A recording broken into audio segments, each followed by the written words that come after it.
Ever feel like the resources and advice out there for women are missing something essential?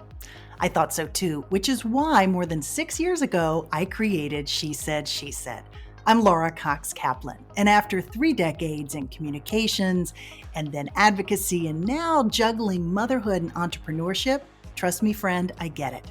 Making a real impact takes more than just passion. It takes the right mindset, the right skills, the right investments, and the right community.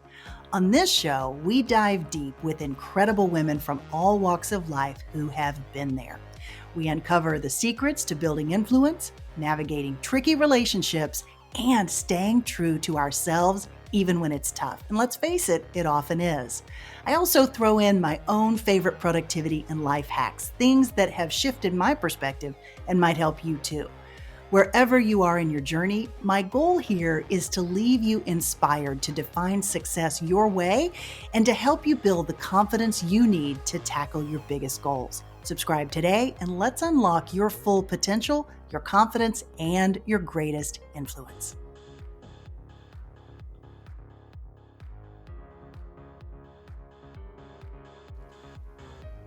Hey friend, welcome to episode 324 of She Said, She Said podcast.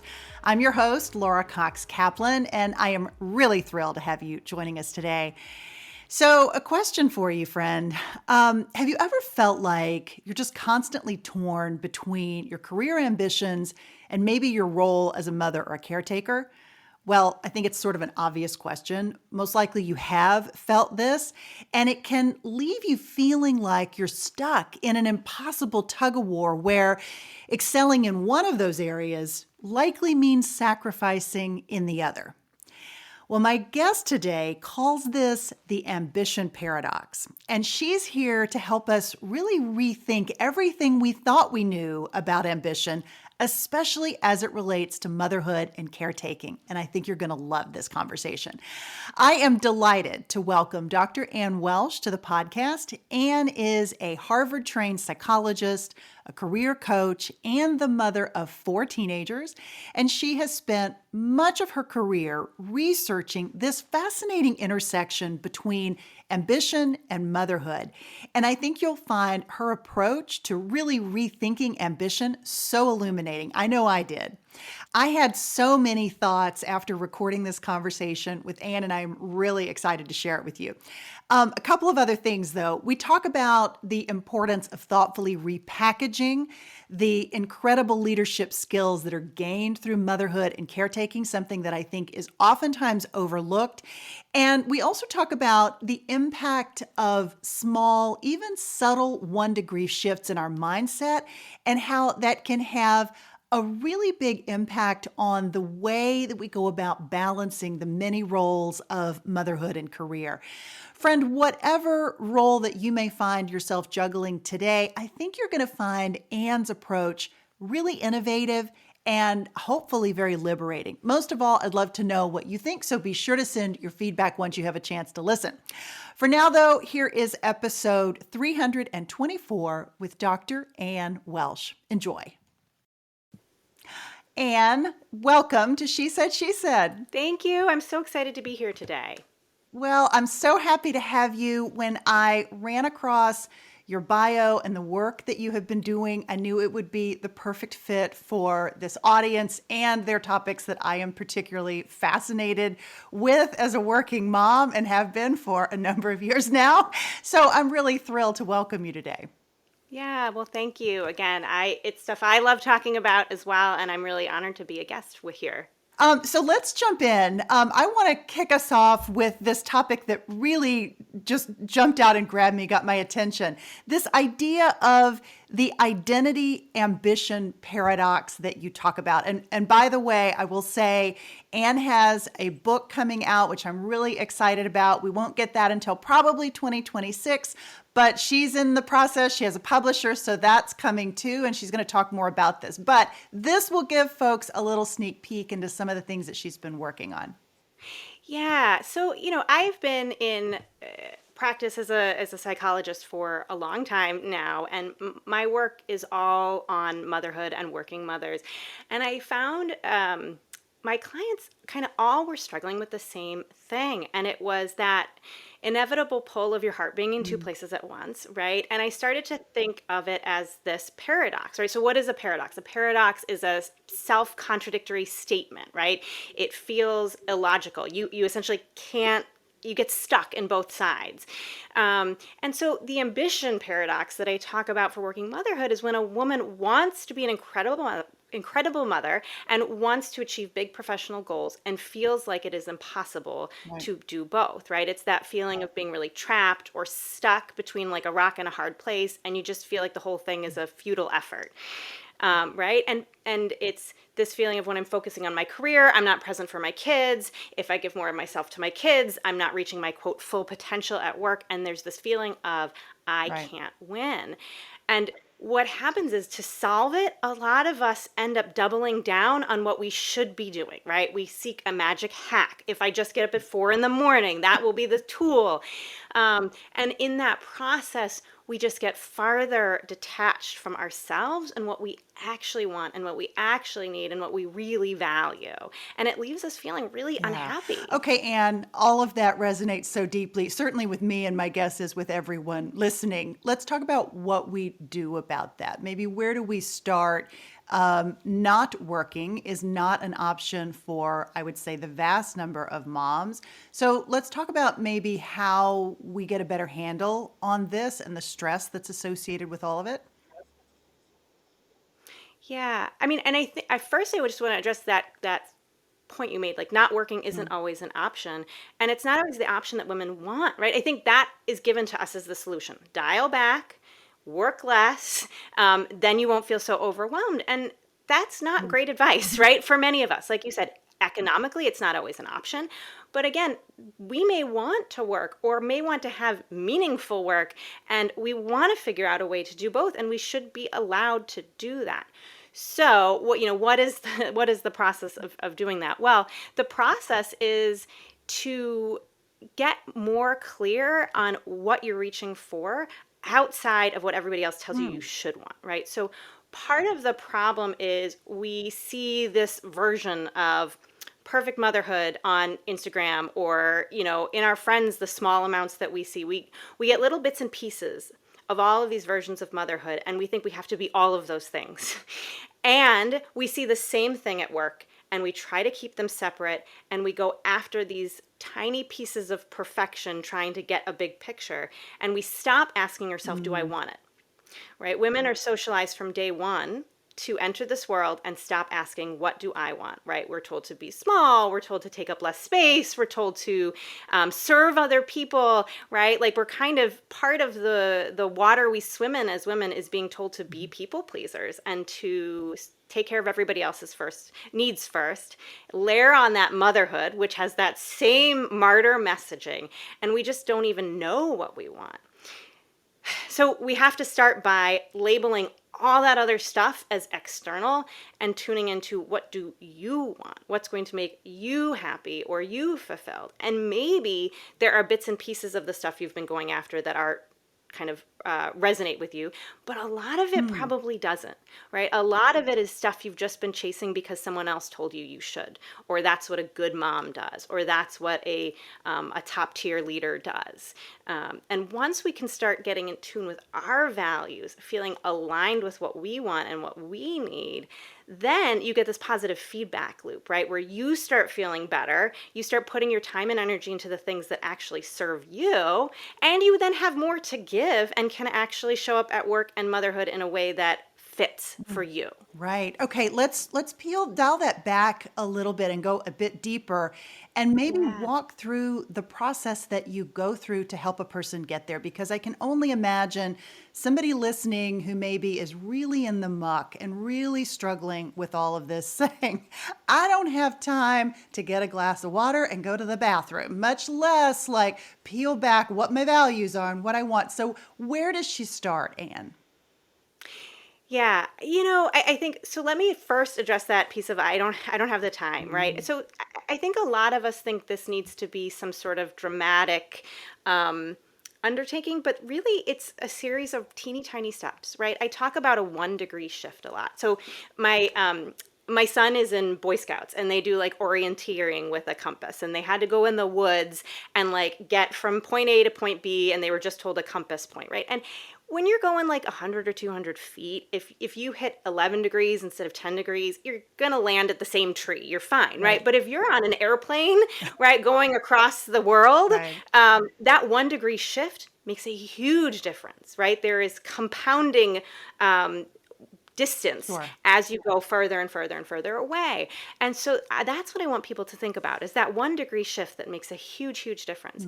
And so sometimes that 1 degree shift is literally starting by asking yourself what you want for dinner. Right? I mean, literally, how many people struggle with that question?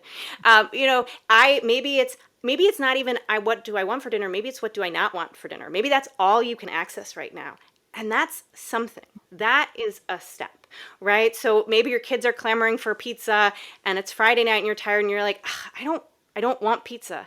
Okay, pick something else. Don't get pizza just because that's what your kids want. Try something else.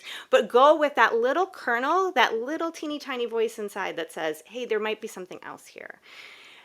And, so knowing that, what's the bigger process? I talk about it, as silly as this analogy sounds, kind of like a closet clean out, right? If you're cleaning out your closet, right? What do you do if you're really trying to do it thoroughly?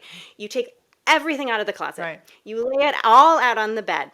And you look at it and you try it on and you see if it fits, right? And so we're going to do that with all of the things we're chasing. That's what Aunt Susan told me I wanted. Oh, that's what that my grad school advisor said I was supposed to do. Oh, that's my mom. I definitely don't want that. Whatever it is, right? But label, what is it? Where did it come from? And does it actually fit?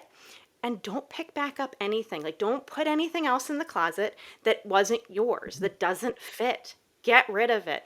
What does that getting rid of it look like? Every time those like nagging thoughts show up, you label it, right? So you have that voice of like, oh, your kitchen is messy. Nobody else has a kitchen like this. Then you say, okay, but is that actually important to me that it's super organized? No, that's my mom's voice. So, okay, mom, I don't need to listen to that, and I put it aside. And we retrain our brain circuitry the more that we are able to do that, and eventually can just tune into what we want and what works for us. It's a process over time, though, for sure.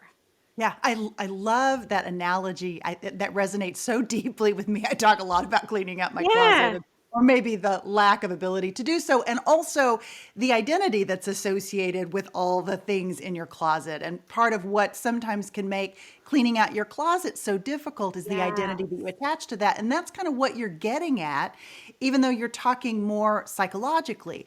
So I'd love for you to maybe go a little deeper with that and talk a bit more about the process of knowing when something doesn't fit. And I'm not talking about the closet necessarily, although it might apply to that too, but I'm talking about those particular roles that you just mentioned. How do we know if it doesn't fit? You mentioned your mom's view of what you should be doing, or your Aunt Susan's view of what you should be doing.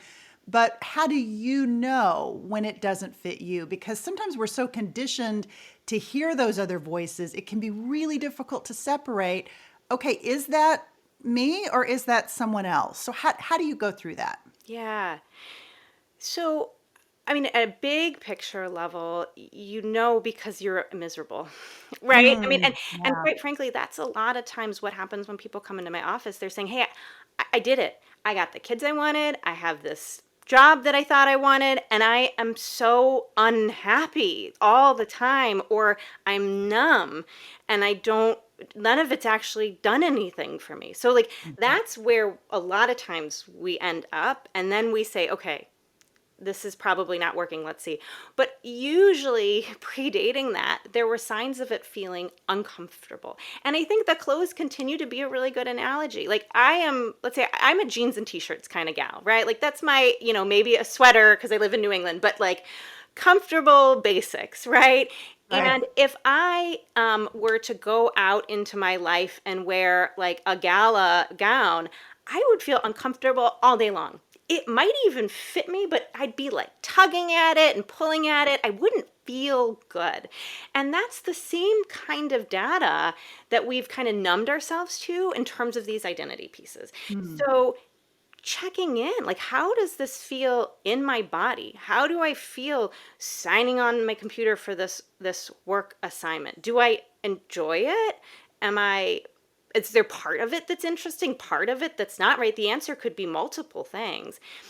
The other thing that I think is really hard here that people can tune into is that what we want can change. And that's not a Oh, bad thing, right? Like, again, yeah. with the closet, the things I wore in my 20s, maybe not what I want to wear in my 40s. And that's fine, right? That's a totally normal, expected development. Guess what? That happens with pieces of our identity too, right? Like, what I wanted for my career in my 20s is not what I have now. And I'm happy with what I have now. It doesn't mean I did anything wrong. It's growth, it's development, it's change. And that happens throughout the entire lifespan. Yeah, you hit on something that I have thought about so much because when I left my corporate job, so I worked to the point where I got what was my dream job, and for a number of years, it was absolutely my dream job. I loved it. I loved the people that I worked with, all the things. Right? I didn't stop loving the people that I worked with, but the role changed, the job changed, the Mhm. organization changed. Like all those things were changing simultaneously, as were the people. The people were shuffling, new people as these things happen, right?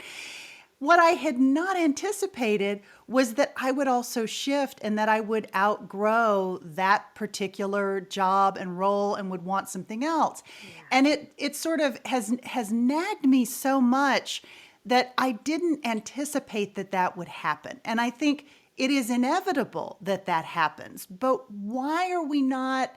I'm sort of baffled by why I was surprised by that. No, totally. And I think that's a great question. And part of it is how I think we historically have talked about career in particular, right? So historically, you get a job, you have that job, you retire from that job, end of story, right? And we thought even from a psychological point of view, until maybe the last 20 years, we thought of kind of development happens through adolescence, which ends in your teenage years. We actually now know that the frontal lobe continues to develop and grow into your mid and even late 20s. And then guess what? There's a whole nother period of brain change and growth and expansion when you become a parent, whether or not you're the birthing parent, right? So Right. there's and then, guess what? It changes again when you hit perimenopause as a woman, right? Like, our brains are constantly changing, and we're only really in recent times understanding that. And anytime we have brain changes or go through a transition, our values and our Yeah. needs might shift, and our career can and should reflect that. But I don't think that's the story we had for the vast majority of kind of human existence. And we're in this really exciting, but sometimes scary period of like constant evolution and recognizing that careers can change and shift over our lives many times over. Yeah, we're talking much more openly now than we even did 3, 4, 5 years ago about menopause and perimenopause and the impact on the brain and how the brain changes in women.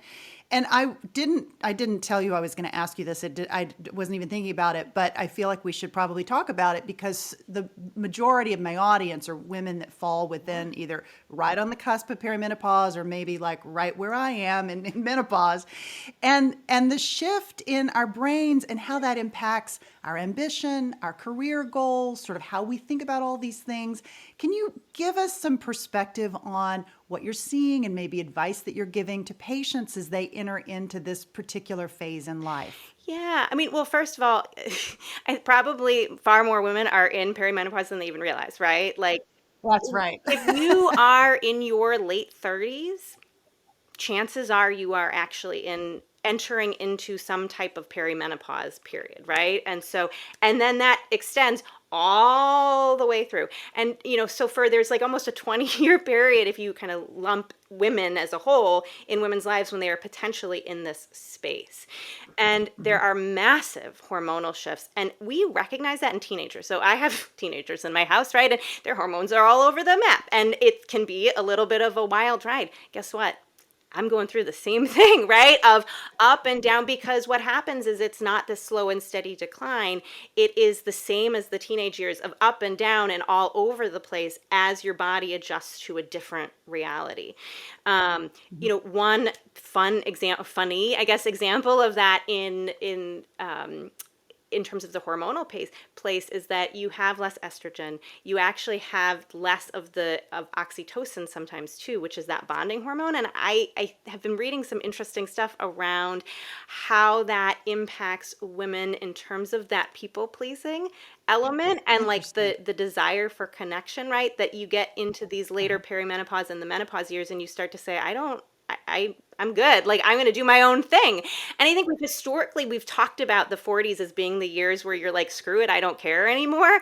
But I think that's right now we have maybe some hormonal understanding of why some of us are accessing that um, later in our lives. Oh my gosh, that's so incredibly fascinating. I never even thought about that, but that is a really fascinating example. You mentioned the fact that you are in a house full of teenagers. Now, you're the mom of Yes. four, I Yeah. believe. And are those boys, girls? What's the breakdown? Both. I have a 9-year-old daughter and then sons that are 11, 13, and 15. So we are Amazing. in a different, I mean, I still have visceral memories of what they were like, of the toddler years when I joke that I lived in a preschool for a long time. And that's very, very like close to my heart. And now we're in a different period. But I think the thing about parenting is they always need you. It looks different. It's not as physically challenging in those tween and teen years, but it's still the emotional and cognitive load of it doesn't go away. That's all still very much there. Yeah, maybe Anne, talk a bit about. I can only imagine how challenging it was to be doing what you were doing with four, basically. Your children were toddlers as you were sort of coming up in the workforce. So maybe talk a little bit about how you encountered that, maybe how that changed and shifted your work and your focus. Yeah, I mean, that's a great question. And I should say, now I work full time, but I did not when they were little. So I started out working full time and I, like you, had my dream job. I was at Hmm. Harvard. I was a psychologist working there. That's what I kind of had been aiming for and felt really lucky to have that position. And I had my second kid and I just kind of hit a wall. And it wasn't that I couldn't do it, right? I think that's the narrative we have that moms can't do it. I could. I didn't like who I was in doing it. And I didn't like Mm-hmm. how I was showing up for my kids and my patients, right? Because I couldn't do either the way I wanted to. And that's when I started to say, maybe something has to shift here in my life, and through conversations with my spouse. And I was really lucky that he was in a place where he carried the benefits, and so I was able to say, let me take a pause, let me think about something else. And that's when I opened my own practice instead and could work fewer hours. But there very much was this period of growing my business over then 10 years as I grew my family and kind of doing both. And I got real good at boundaries very fast because that was the only way to make both work. But it certainly was challenging at different points. And I think now, my kids are a little older. And so I am able to kind of pivot one more time and lean in and do some more public facing work. And again, shift what I want now that I have a different type of bandwidth available, right? And so before I really wanted work to be boundaried so I could play with my kids and have that experience, but continue to have the intellectual connection that I love through my work. And now, sometimes my kids and I are working in like parallel play, like they're writing papers and I'm sitting at the table also writing, and it's this shared but different experience. Yeah. Okay. So interesting. You talk a lot about the importance of really leveraging the value of motherhood. So in your case, you were able to create a sort of dialed back existence because of the nature of your work. And that is oftentimes possible in some careers. Capacity.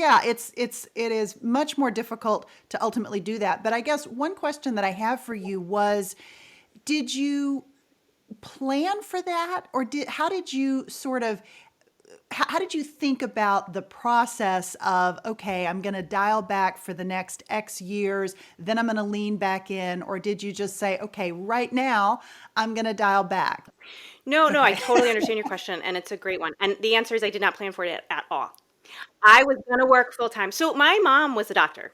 And she worked full time and had 4 kids. And I thought, that's what I'm going to do. That doesn't look so hard. She's got it. And I think I loved my work, and I put a lot of time and effort in. Like, I joke that I spent a lot of money on my brain and wanting to use it in this very specific way. I didn't go into the field because it was mom friendly. I went into it because I loved it and I thought it was really interesting. And it was a huge shift for me to think about pulling back emotionally. And I had very little models. This was in the not the early 2000s, in like around 2011 was when I started my own practice. And I think now we have a lot more discussion of this idea of career pauses.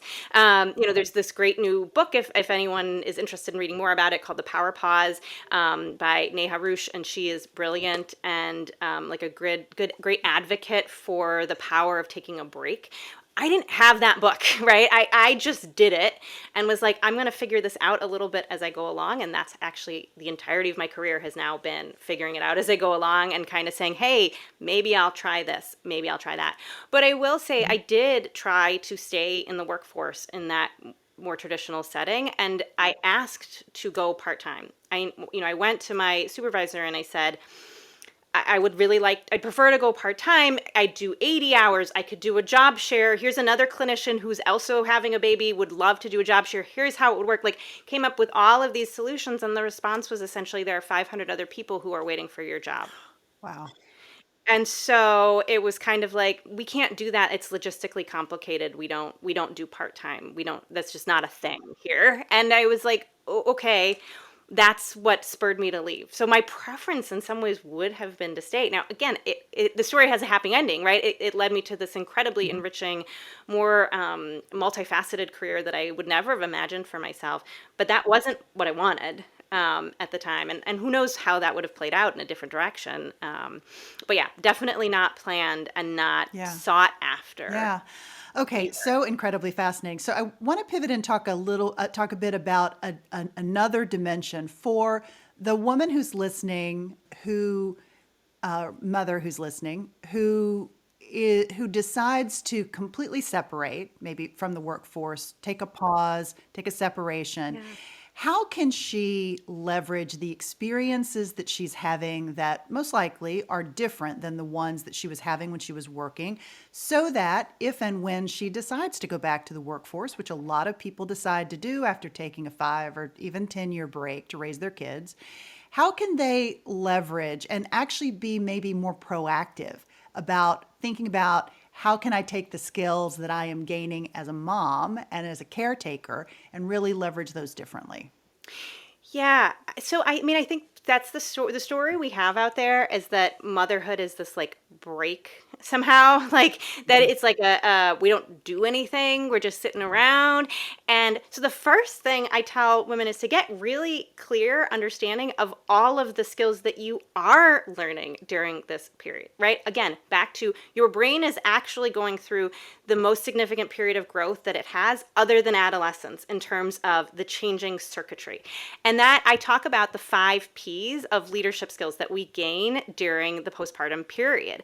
And one of those is people skills, right? So empathy, understand, being able to read emotions, right? Emotional IQ expansion, right? These are things that we really seek out in leadership and are hard to teach. And you were just growing in them by nature of parenting small humans, right? Another one is processing skills, things like decisiveness, prioritization, right? You become a parent and you start drinking through the fire hose in terms of learning new skills, and you've got to process a lot of information and act on it very quickly. Guess what? That's also what leadership has to do. Productivity is another set of skills that you gain. So, there's that old adage, like if you want something done, give it to a working mother, because you have no spare time. You have to just get stuff done, and you can be ruthless in your prioritization because of that. Again, huge leadership skill. perspective taking and planning, right? As a parent, you're constantly trying to multitask and hold both the big picture developmentally for your kids and what they need, and also all of the small steps to get there, right? Like if anyone's taken their kid to the beach, you know, your big picture is, I want to take my kids to the beach and have a fun day. The little stuff is, do I have the sunscreen, the snacks, when's nap time, what's the Exactly. weather, how are we going to get there, how am I going to carry all the crap to the beach, and oh right, I have to make sure my children don't drown or eat too much sand while we're there, right? And then the last one is playfulness. And that's the one that people don't talk a lot about, but I did some research on playfulness back in my grad school day, and I find it fascinating. It's this unkind of sung hero of strategic thinking, of creativity, of problem solving.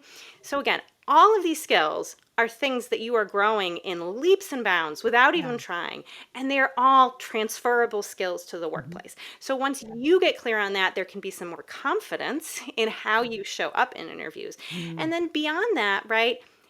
Network, right? Mothers are good at connecting overall. And one of the things that I think is lovely about motherhood is the way that it does give us these shared community spaces at times. And there's no reason you can't start to use that as a way to find your way back to the workforce and connect with other people.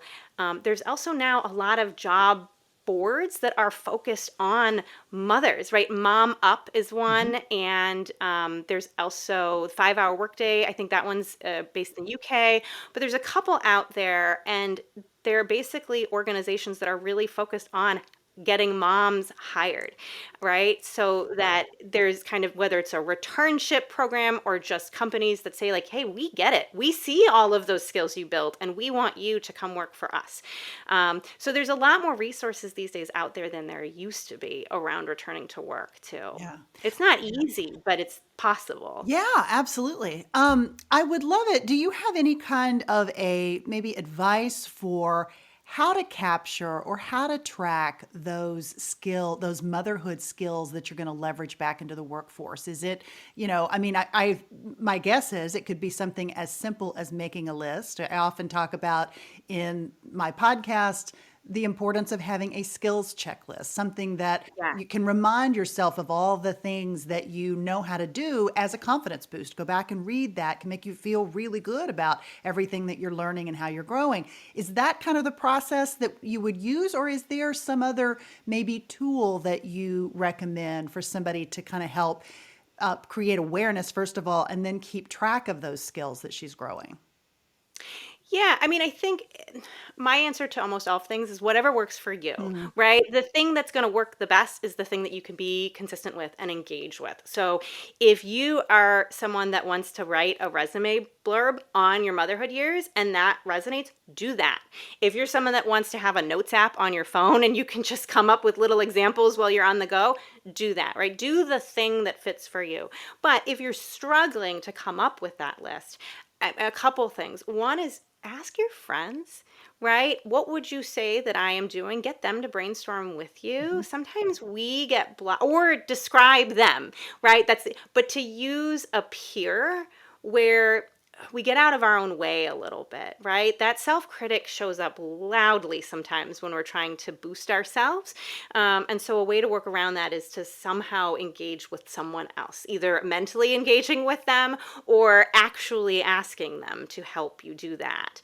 The other thing I would say is, and again, in that category of connection, is like, if you are on a pause, keep a toe in the door. Mm. Not even a whole foot, right? But like a toe. And I don't mean that you have to keep working, but keep in touch with your network really loosely. Stay on LinkedIn if that's how, right? Like whatever it is you want to do, shoot them an email, have coffee if you can. Get a Zoom chat in, send them an article. If you can just even keep those really loose connections, then you have them already built. And if you didn't do that, start small. Take teeny tiny steps to rebuild those connections and see what's out there. I love that. I absolutely love that. It's interesting as you were just describing getting the feedback. I wrote a blog post a couple of weeks ago about using AI to boost your confidence and doing just what you're talking about. Like you can, so of Yeah. course, ask your network, but you can also feed into AI all the things that you're doing, maybe a copy of your resume and some background, and say, okay, give me an analysis of my skills. What is it that I'm really good at? And see what it spits back out at you.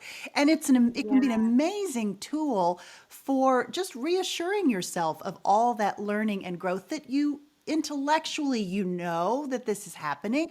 At the Yes. same time, as you said, you can get kind of caught in the muck and the voice in your head and all the things. So that can be sort of an interesting way of, or at least another tool potentially that you could use for that. Yeah. Yeah, I love that, right? I think um, anytime we can get a little bit more objective, and obviously AI is a tool where what we put in is what we get out, but it again, it kind of short circuits that self-critic a little bit so that it can't get in the way, and then can take in what you're able to take in as in return. Yeah, I absolutely love that. I know you also talk about, and we haven't touched on this in this conversation, the sort of vernacular about ladder versus maybe a web. And it's interesting. There's a new McKinsey book that's coming out called The Broken Rung, which again uses Mhm. that ladder analogy. And I have one of the authors, like there's three authors, one of the authors who's going to be coming on in a few weeks to talk about that. But maybe talk a little bit about why you think it's kind of helpful to not necessarily think of it as a ladder as we have historically, but instead to think about it in maybe a way that is either a web or a sphere, something like that. Yeah, yeah. So, I mean, I think traditionally we think of career and just ambition in general as up or out, Hmm. right? I mean, a law firm is like a classic model of this, Yep. right? You climb the ranks to partner or you leave, and leaving is a failure, right? That's the unspoken part of that. So your only choice to call yourself ambitious is to climb the corporate ladder up, up, up, up. And I don't think that's how ambition works, right? I think ambition is, like you said, a web or a sphere. Pick the analogy that resonates more for you. But it's this idea that ambition goes in every single different Hmm. direction. It's not just up, because the up model means that the only thing that we can be ambitious for is either power, title, or money, Right, right? right. Those are the only options. However, we can be ambitious for time. We can be ambitious for connection, for creativity, for autonomy, for space. Um, it's not that those other three things can't be out there, but you can get power or title or money in a nonlinear way. And all of these other things are part of ambition too, Yeah. right? Ambition just means, what am I seeking and growing towards? And that growth goes in all sorts of different directions. And you can change that over time. And so when we start to shift from this linear trajectory to one that allows a lot more space, the pressure is off. We don't have to see our worth as caught up in our title at work or our salary. And then we're free to feel a little bit more aligned, right? And actually go back to that question we started with of like, what do I actually want? And that is absolutely brilliant. I guarantee you there are lots of people listening to this who will not have thought about ambition in that really broad way that you just described. I absolutely love it. I am so excited for your book. I hope you will come back once it is Thank published. you. We would be happy to have you back. In the meantime, would you mind telling folks where they can find you? Yeah, I would love to. So, first of all, I hang out on LinkedIn all the time, Dr. Ann Welsh at LinkedIn. And you can message me there or read what I'm posting. I talk about the book process and working motherhood a lot. They can also find me on my website, which is just drannwelsh.com. And you can learn more about my coaching for working mothers, my executive coaching for women, and my corporate consulting work as well. Anne, thank you so much. It was great to meet you. I'm so happy that you were here. Wishing you all the best with the book. Thank you so much. This was so fun. Good, thanks. Wow, friend, I don't know about you, but I could talk to Dr. Ann Welsh for hours. There is something that is so deeply validating about Her concept of reframing ambition as more of an expansive web rather than just this very narrow ladder and climb upward. I really loved that, and I hope you did too. I keep thinking about that moment when Anne said, we can be ambitious for time, we can be ambitious for connection, we can be ambitious for creativity and for autonomy, right? That really just hit me right in the heart. How many of us have felt guilty for wanting those things as opposed to just the next promotion, or have felt guilty for wanting to spend time with our kids while also still wanting to achieve things in our career? It is really hard to balance all of that, and I thought Anne's framing of this was just really, really incredible. So, friend, I am genuinely curious. What part of this conversation sparked something in you today? Did you have an aha moment, maybe about your own ambition paradox? Or maybe did you recognize some of the leadership skills that you've developed through motherhood that you hadn't given yourself credit for, maybe hadn't even thought about? I would love to hear from you. So be sure to shoot me a direct message. You'll find me on Instagram, LinkedIn, and Facebook at Laura Cox Kaplan. Or of course, you can drop us an email at info.shesaid.media. Your stories are what makes this community so rich, and quite honestly, they are often the inspiration for future episodes. So please keep them coming. And if you happen to find yourself nodding along or feeling really seen in this conversation, I would love it if you would take 30 seconds and leave us a quick review. Those reviews are like gold. They help other women just like you find these conversations when they need them most. Plus, I may be guilty of reading them when I need a little boost. I'm just being honest here. Anyway, friend, until next week, remember what Anne said about that 1-degree shift. Sometimes even the smallest change in direction can completely transform your journey. You've got this, and I'm going to be right here cheering you on. Until next week, remember, She Said podcast is a weekly production of She Said Media. I'll see you next time.